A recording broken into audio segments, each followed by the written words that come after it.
I have heard people say, perhaps you've heard this too, well, my life is a little bit unmanageable. I think I'd better get out of the driver's seat and let God take over. Do, and you'll have a crash. God is no more about to come down and simply run your life than He came down and cooked your breakfast this morning. You know what God gives drivers? Maps. He puts the means at our disposal. We're the ones to use the means.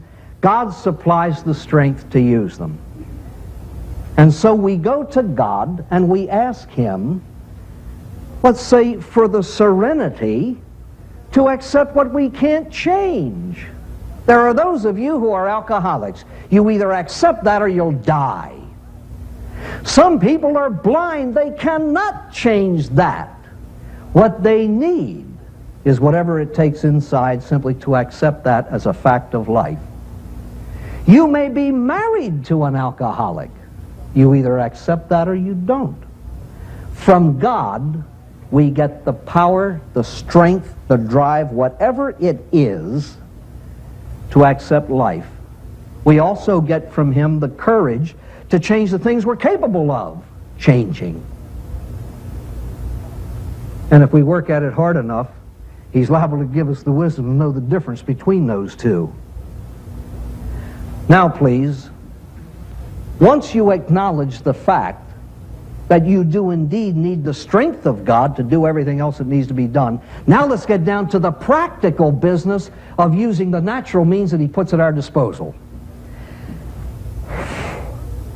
Every spiritual writer, every single one, in speaking of the spiritual life, where there is such a thin line between sanity and insanity, demanded that we have spiritual guidance, a spiritual director. And it is all based on the simple, one of the most fundamental facts of human nature: no one is judge in his own case.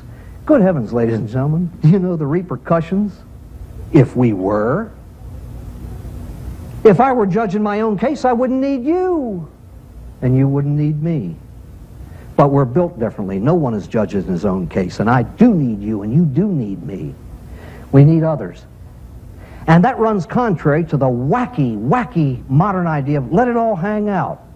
I've seen people let it all hang out in an uncontrolled, infantile way and absolutely step on and hurt the sensitivities of a whole lot of other people. That is garbage. There should be a proper place and a proper person to whom I can let it all hang out. For several reasons, I must have somebody particular. Yes, I do need a steam valve, because if I go to this person and properly ventilate my anger, it's like letting steam go into the air. But very often when I'm caught up in the passion of anger, if I were to ventilate it to the person who caused that anger, I might wipe him out in a completely unbalanced, unjust way. This is why I must have someone who understands me that I can go to and ventilate. But another reason, so that I can gain from his advice. My friends, please, one of the greatest evils in the lives of counselors, you find counselors come up and they ask you this or that question, or they're disturbed, or they're suffering burnout and so on. I ask one question of counselors: do you have a counselor? And the answer is inevitably, geez, I never thought of that. I'm too busy guiding other people's lives. I'm a guide. I don't need direction. Yes, you do. Yes, you do. And this is the danger of any professional. Priest, counselor, lawyer, doctor. Some of the sickest of the sick can be the best guides of all. I need to follow the advice of my guide. You need someone in whose judgment you have supreme confidence. They tell a marvelous story of a fellow over in Bavaria, I think. Right outside of his back door was the highest mountain in the country, and all his life he dreamed of climbing the mountain. Age 47, he woke up one morning and said, today's the day I'm going to climb it. And he did. Right up to the top. And it was about 20 minutes of 6 that evening. The sun was setting, and he had reached his goal. And he was so happy he just threw his arms out in great elation. He says, thank God. Woo! He lost his grip. Down the side of the mountain, he's singing, see. Out of the side of his eye, he sees a branch growing out of the mountain, and he grabbed it, nearly ripped his arm off. Oh, the pain was excruciating. And his eyes were shut and his teeth were clenched, and after about 20 minutes, when the pain began to subside, he took a reading. There was nothing up, nothing down, nothing on either side. There wasn't even a fingernail grip. The need was there. All right? So he looked up into the vast expanse of blue and he said, anybody up there? And the voice came back immediately and said, yes, Henry, this is the Lord. You want out from that predicament. Follow these simple instructions. Number one, let go of that branch.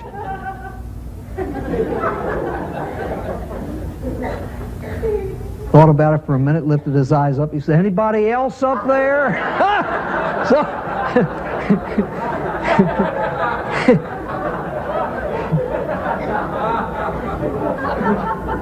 If you're going to get a guide, follow directions. Follow directions.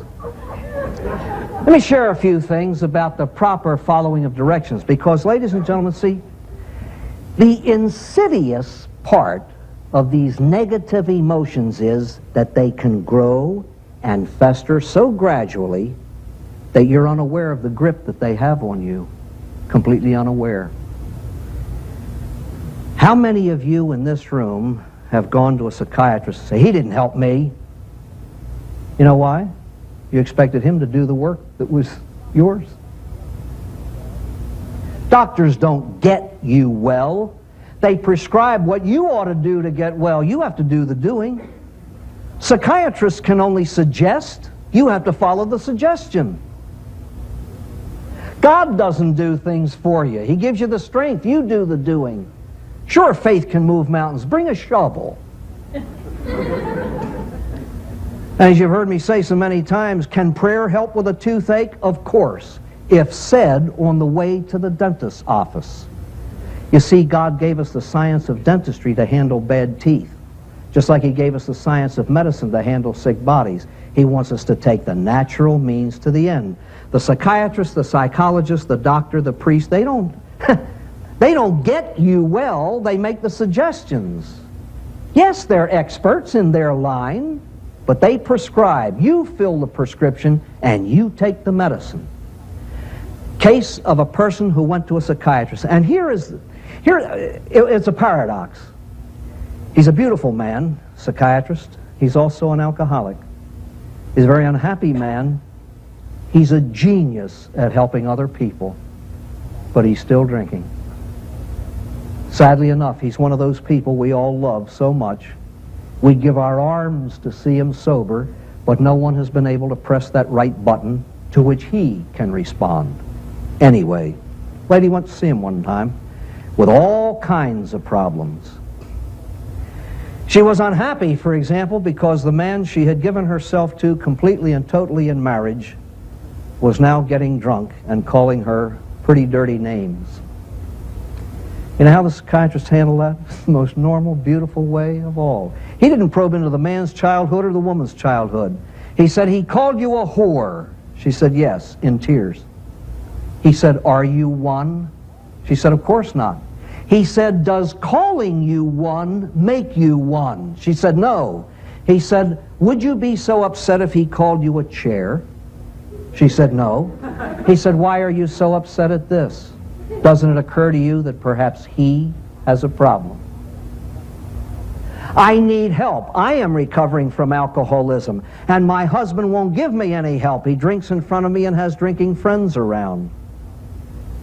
He says, if he has a drinking problem, you are expecting the impossible. How can he help carry you if he has no legs? Would you expect a lame person to carry you? And then he got on the business of the griping and the complaining. He asked an obvious question. Please listen to it, ladies and gentlemen, because it's a thing that plagues all of us. We're all griped and we all nag at things that other people either are or aren't doing that irritate us. He asked the most simple question that could be asked. He says, does it work? She said, no. He said, why nag? She said, oh. If it's not working, don't use it. If it's not working, don't use it. And then he gave her a clue as to what to do. He said, you know as well as I do that no human being is 1,000% wrong. He said, I'm going to make a suggestion to you if you're big enough to do it. She said, what's that? He said, pick out one of his good points and play up to it. Praise him for it. Ladies and gentlemen, 99% of us are unwilling to do that. We're just unwilling to do that. It's too unjust. I'm the martyr in my house. And I'm not about to praise that. I don't know what to say. I'm not about to praise him for something. Only big people can do that. Only people who truly want to be happy and know that they have to work for it and nobody else can bring it to them. Nobody else can bring it to them. All kinds of suggestions that took work and effort for self-fulfillment. That woman is a happy woman today. She has found happiness by commitment to others.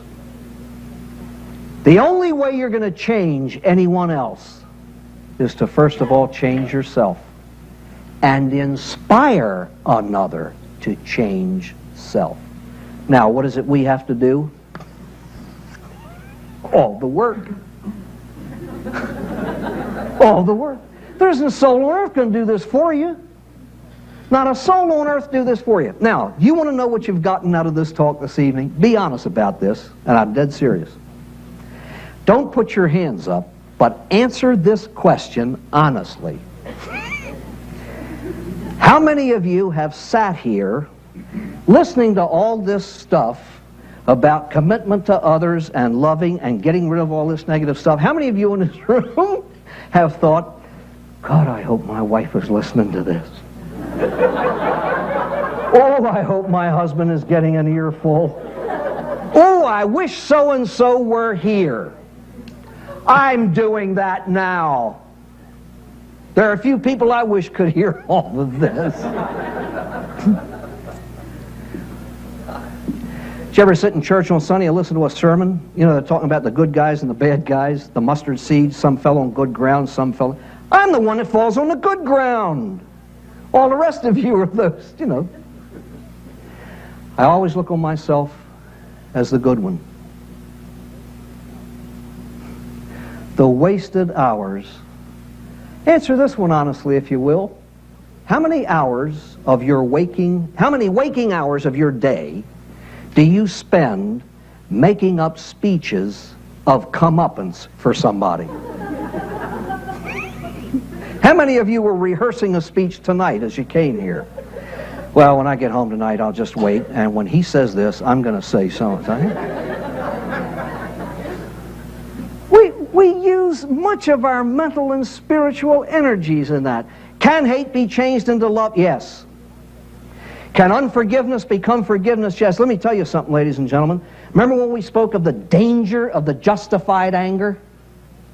Now you can either hug that to yourself and go to your grave hating, or you can get rid of it and be happy.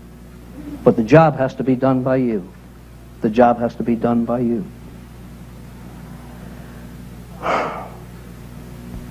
The sadness of people who have so ingrained negative feelings in their soul, they're not about to want to give them up.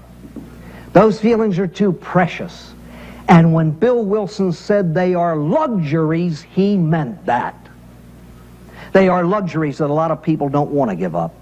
Because here's a wife who says, he did send our 15-year-old out of the house. He did beat me regularly for years. And very, very often it's sometimes impossible to get rid of those feelings. The feelings, ladies and gentlemen, in the hearts and the souls of children who have been damaged by alcoholic parents. Very often that hatred just goes on and on and on and affects their own life, and they in turn pass it on to their children. This is a very real thing. Let's go back to this woman. There were some injustices done to her. She said, I want to go back to my husband. I said, do you love him? She said, I honestly don't know. She was very honest about it. I said, why do you want to go back? She said, for the sake of my children, I want them to have a home. I said, can you forgive completely? Because if you go back into that house retaining any unforgiveness in your soul, it will destroy you. It will destroy you. She accepted that and worked on it. She did the work and got the job done. Ladies and gentlemen, pain is one of the most paradoxical things that God has allowed on this earth. You either use it or it'll use you. And the idea of life and living is not to be without pain. To live is to hurt. The idea is to use pain properly or it'll use you. Can it be used? Can emotional pain, that's the worst kind, emotional pain. Can that be used constructively? You bet it can. Let me share something else with you about a POW.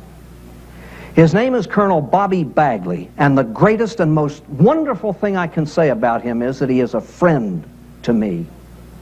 I met him in Karamürsel, Turkey. He had come back after 7 years of prison in North Vietnam, and he was the commanding officer of an Air Force base over there.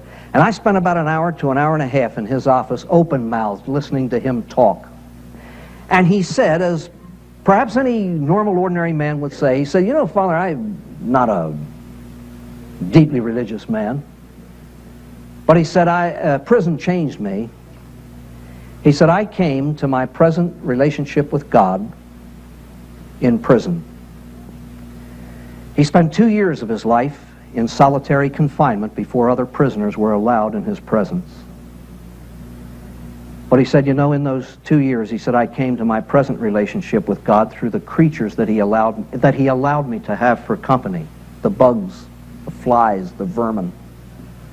And he said, you know, as time went by, he said, I developed a beautiful relationship with a mother rat. He said, you know, Father, most people believe rats are dirty. But he said, this lady was blind, she had only 3 legs, but she raised 3 children, and I learned how to live from her.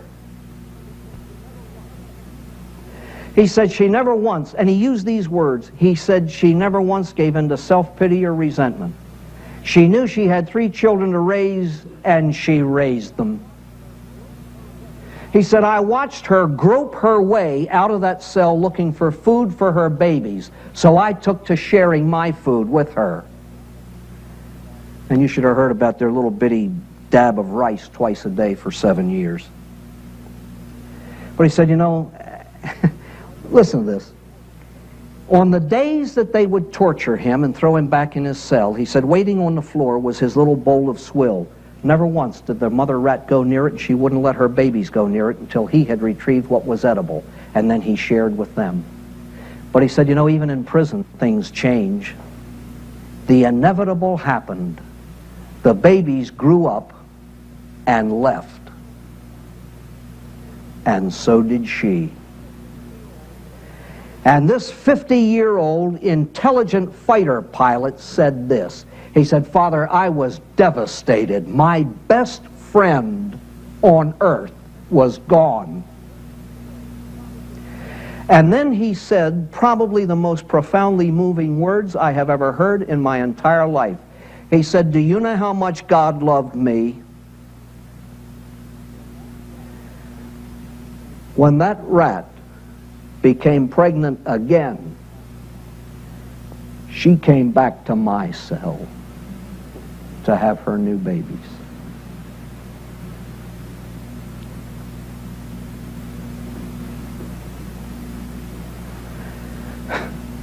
You're angry? self-pity, feel sorry, sad, remorse, grief. You've lost someone. What is there to say? What is there to say?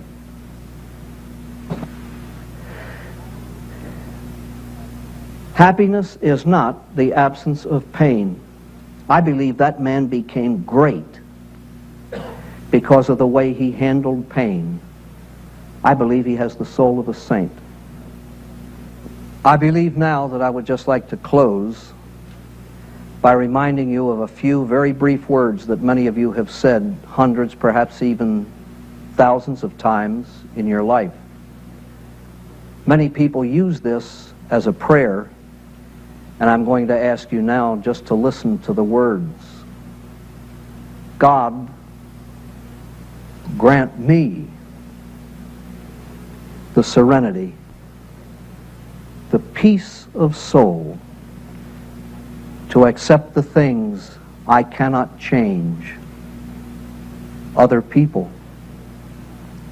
And it is a waste of my time and my spiritual energies to try to change others. God, grant me the courage to change the things I can, all of the stupid negative things in my own soul. And God, grant me the wisdom to know the difference between those two. I want to thank you for being here. I thank you for listening to me.